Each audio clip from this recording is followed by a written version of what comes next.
చాలా మార్పు చేశారు. చాలా సిస్టమ్ ఎడ్యుకేషన్ విద్యా వ్యవస్థ చాలా మార్పులు తీసుకొచ్చారు కదా. పెద్ద మీటింగ్స్ జరిగినాయి సెంట్రల్లో, చాలా పెద్ద మీటింగ్ జరిగినాయి. వ్యవస్థనే మార్చేసారు, విద్యా వ్యవస్థనే మార్చేసారు మొత్తం. అవన్నీ ఇప్పుడు వస్తాయి, ఇప్పుడు నెక్స్ట్ అన్నీ వచ్చేస్తాయి. సరేనా? ఇదిలా ఉంటే ప్రతి గ్రామంలో నీకు గ్రామానికి గ్రామదేవుడు కంటే బొడ్రాయి ఆంజనేయ స్వామిని, ఆంజనేయుడి విగ్రహం లేని గ్రామము శ్మశానంతో సమానం అంటాం మన పురాణాల ప్రకారం. బొడ్రాయి ఉంటుంది, గ్రామదేవతలు, ఆంజనేయ స్వామి పక్కా ఉంటారు. కానీ ఇప్పుడు ప్రతి గ్రామంలో చూసుకున్నట్టయితే అంబేద్కర్ గారి విగ్రహం ప్రతి గ్రామంలో ఇలా కనిపిస్తుంది. అవును, నువ్వు ఇటు వచ్చినాడు అటే ఇటు రాకన్నట్టుగా కనిపిస్తుంది. ఎందుకు అలా? ఎందుకు పెడుతురు? పెట్టడానికి రీజన్ ఏంటి? ప్రచారం, ఒక ప్రచారం. ఇప్పుడు అంబేద్కరిజం అనేది అంబేద్కర్ని ఒక ప్రపంచ మేధావిగా, దేశంలో అంబేద్కర్ కంటే గొప్పవాడు ఎవరు లేరు అనే విధంగా, అర్థమవుతుందా? ఇలా చాలా విధాలుగా అంటే ప్రచారం, మౌత్ ప్రచారం చేసి, మౌత్ ప్రచారం ఏది, వాస్తవాలు ఎక్కడ లేవు. మళ్ళీ నేను ఎందుకు ఇంతకుముందు అడిగిన ప్రపంచ మేధావి అన్నారు కదా, దానికి జరిగిన మేలు ఏంటి అని అడిగితే నో ఆన్సర్. సో ఇలాగే ఉంటాయి అనమాట. జేబీఎం అంటే అర్థమైంది కూడా చెప్పారు. అంటే అది మౌత్ ప్రచారాలు, ఫేక్ ప్రచారాలు చేసుకుంటూ అంబేద్కర్ గారిని ఒక పెద్ద మేధావిగా, ఒక ప్రపంచ మేధావిగా చూపించడానికి ప్రయత్నాలు అంతే. ఇప్పుడు విగ్రహం పెడతామంటారు, వద్దని ఎవరంటారు అంటే ప్రాబ్లం. అంటే దళితుల విగ్రహం, అంబేద్కర్ విగ్రహం పెట్టుకుంటా అంటే నువ్వు వద్దంటావా అని నేను ఒక అట్రాసిటీ వేసేస్తాను నీ మీద. నాకు ఇప్పుడు ఆడ ఆఫీసర్లు ఉంటారు, గ్రామ పంచాయతీ ఆఫీస్ ఉంటుంది, సెక్రటరీ ఉంటాడు. మేము ఇక్కడ పెట్టుకుంటున్నాము, నువ్వు పర్మిషన్ నీకు అడగరు, మేము పెట్టుకుంటున్నామని చెప్తారు అంతే. వాడు కనుక బై ఛాన్స్ ఎస్సీ కాకుండా వేరే కులమై ఉంటే వాడు సప్పుడు అడిగాడు అంతే. వద్దు అన్నాడు అనుకో, గవర్నమెంట్ రూల్స్ ప్రకారం అక్కడ పెట్టొద్దు అన్నాడు అనుకో, కథం వాడి మీద అట్రాసిటీ పడుతుంది. ఎందుకు మాకు ఈ లొల్లి అని చెప్పేసి వాళ్ళు కూడా పట్టించుకుంటారు. ఇక్కడ ఇంకో కోణం కూడా ఆలోచించు. ఈ విగ్రహాన్ని పెడుతున్నారు కదా, ఈ విగ్రహానికి కావాల్సిన ఫండ్స్ చందాల రూపంలో ఎవరు దగ్గర పోతున్నారు? గ్రామ పెద్దల దగ్గరికి దగ్గర పోతారు. మళ్ళీ బీసీల దగ్గర పోతారు, ఏసీల దగ్గర, బ్రాహ్మణుల దగ్గర పోతారు, రెడ్డిల దగ్గర పోతారు, అమ్మనాభూతులు తిట్టే ప్రతి ఒక్కరి దగ్గర పోతారు. ఫండ్ కావాలి అడుగుతారు, ఫండ్ తీసుకుంటారు. అదే ఫండ్తో మళ్ళీ విగ్రహం పెడతారు. వాళ్ళ దగ్గర నుంచే మనవాదులారా అని చెప్పి మళ్ళీ మన తిట్టేదేవారిని మన కర్మ కొట్టుకోవాలి అని తీసుకొని మనం ఈ దేశంలో మనం ఏదైనా తీసుకొని కొట్టుకోవాలంటే ఇదే ఈ విషయంలో. అన్న, అంబేద్కర్ బ్రాహ్మణులకు వ్యతిరేకే? బ్రాహ్మణులకే, హిందూ సమాజంలో వ్యతిరేక ఆయన. హిందూ సమాజానికి వ్యతిరేక, ఓన్లీ బ్రాహ్మణులకి? అందరికీ వ్యతిరేక ఆయన. ఎందుకు ఆయన ఏమన్నాడంటే, నేను పుడితే హిందువుగా, నేను పుట్టడం హిందువుగా పుట్టా కానీ చావడం మాత్రం హిందువుగా చావా అన్నాడు ఆయన.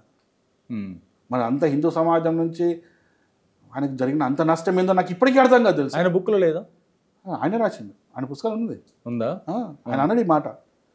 ఎందుకంత అన్నాడో నాకు అర్థం కాలేదు. ఎందుకు అంటే, ఓకే హిందూ సమాజంలో కొంత వివక్ష జరిగింది, జరగలేదని అనట్లేదు, కానీ అదే వివక్ష జరిగిన దగ్గర అంబేద్కర్కి పేరు పెట్టిన దగ్గర నుంచి పడితే చనిపోయేంత వరకు పక్కన స్త్రీ రెండో భార్య కూడా బ్రాహ్మణురాలే. ప్రతి సంఘటనలో హెల్ప్ చేసింది హిందూ సమాజమే, హిందువులను బ్రాహ్మణులే, పేరు పెట్టింది వాళ్ళే, ఆర్థిక సాయం చేసింది వాళ్ళే. నువ్వు ఉద్యమాలు, దేశ ఉద్యమాలు కాదు, మామూలుగా ఎస్సీ వర్గానికి సంబంధించిన ఏమైనా ఉద్యమాలు చేస్తే వాటికి కూడా ఆర్థిక సహాయం చేసి సపోర్ట్ చేసింది కూడా హిందువులే. దీనికి కూడా సంబంధించిన ఒక రిఫరెన్స్తో సహా నీకు ఆధారాలు చూపిస్తుంది. నీకు ఇప్పుడు చెప్పండి అన్న, వృద్ధులు ఏమైనా బ్రాహ్మణ్స్ని మామూలుగా జనరల్గా అంటే అంబేద్కర్ హిందూ సమాజానికి వ్యతిరేకం ఏంటంటే బ్రాహ్మణ్స్ మీద బాగా విపరీతమైన ద్వేషం అంబేద్కర్ చూపిస్తారు. కానీ అదే అంబేద్కర్ జీవితంలో బ్రాహ్మణుల పాత్ర ఎంత ముఖ్యమైనదో మీకు చెప్తానండి. చెప్పండి. మొదటి నుంచి పేరు పెట్టిన దగ్గర నుంచి పడితే ఆయన విదేశాలకు పోయి చదువుకుంది, లోకల్లో చదువుకున్నప్పుడు ఆర్థిక సాయం చేసింది, విదేశాలకు పోయి చదువుకోవడానికి సాయం చేసింది, వచ్చిన తర్వాత ఆయనకు ఒక మంత్రి పదవి ఇప్పించింది. అలాగే ఆయన రెండో పెళ్లి చేసుకుని ఒక ఆయన జీవితం మొత్తం చూస్తే అసలు హిందూ సమాజం సపోర్ట్ లేనిది ఆయన జీవితమే లేదు. దట్ ఈస్ నథింగ్ అనమాట.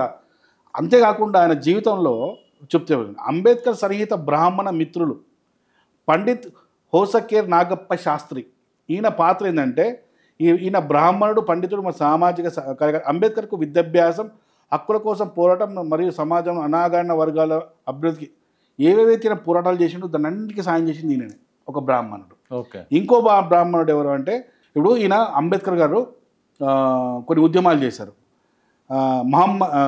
మహత్ సత్యాగ్రహం 1927లో చేశారు. ఈ సత్యాగ్రహానికి చేయడానికి ఈ మూల కారణం ఎవరు తెలుసా? గంగాధర నీలకంఠ సహస్రబుద్ధే. ఈయన ఒక బ్రాహ్మణుడు.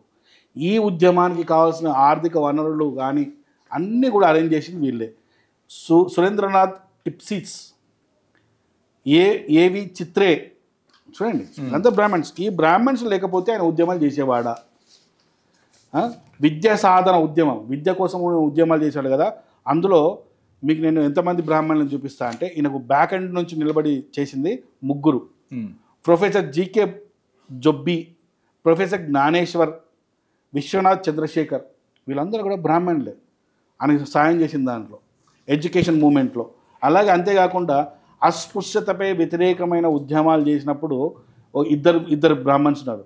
శ్రద్ధానంద స్వామి, ఆచార్య నారాయణ శాస్త్రి, వీళ్ళు బ్రాహ్మణులే. అంటే చూడండి, ఆయన జీవితంలో ప్రతి మెట్టు దగ్గర, ప్రతి ఉద్యమం దగ్గర, ప్రతి గమ్యం దగ్గర బ్రాహ్మణుడు ఉన్నాడు. అలాగే ఆదర్శ సంఘాలు అని చెప్పేసి అప్పట్లో ఉన్నాయి. స్వామి దయానంద సరస్వతి, అంటే డైరెక్ట్ కాకపోయినా ఇండైరెక్ట్గా చేసిన వ్యక్తిన అంబేద్కర్కు ప్రేరణ ఇచ్చింది. అంబేద్కర్ ఒక సందర్భంలో చెప్తారు చూడండి, ఆదర్శ సంఘ సంస్కరణ ప్రారంభించి స్వామి దయానంద సరస్వతి అంబేద్కర్కు ప్రత్యక్షంగా సహకరించకపోయినా ఆయన వాదనల ప్రభావం అంబేద్కర్ పట్ల సానుకూలంగా మారింది. స్వామి దయానంద సరస్వతి శిక్షణ, సామాజిక సమానత్వం మరియు హిందూ సమాజంలో వివక్ష రద్దు కోసం కృషి చేసేవారు స్వామి దయానంద సరస్వతి చేశారు. ఆయన కూడా విద్య కోసం, మహిళల హక్కుల కోసం ఆయన చేసిండు. ఆయన వాటిని అంటే వాటికి ప్రేరణ అయినా ఆయన కూడా ప్రేరణే, ఒక బ్రాహ్మణుడు ఇచ్చిన ప్రేరణే. అదే కాకుండా బౌద్ధ మతంలో ప్రవేశించడానికి కూడా కారణం వల్ల బ్రాహ్మణుడే, మూల కారణం కూడా బ్రాహ్మణుడే. ఆయన పేరు సూర్యకాంత్ వేమగిరి. అర్థమవుతుందా? బ్రాహ్మణ అంటే బుద్ధిజం అంటే ఏంది, బుద్ధిజంలో ఉన్న మౌలిక సూత్రాలు ఏంది, అసలు బుద్ధిజం అంటే దాన్ని ఆ మతం యొక్క మొత్తం చెప్పింది కూడా బ్రాహ్మణులే. అలా కాకుండా ఇంకా 8 మంది బ్రాహ్మణులు ఆయన జీవితంలో ఉన్నారు. కృష్ణాజీ ఆర్య, పట్టవర్ధన్, ప్రొఫెసర్ జిఎస్ అగార్కర్, ఆచార్య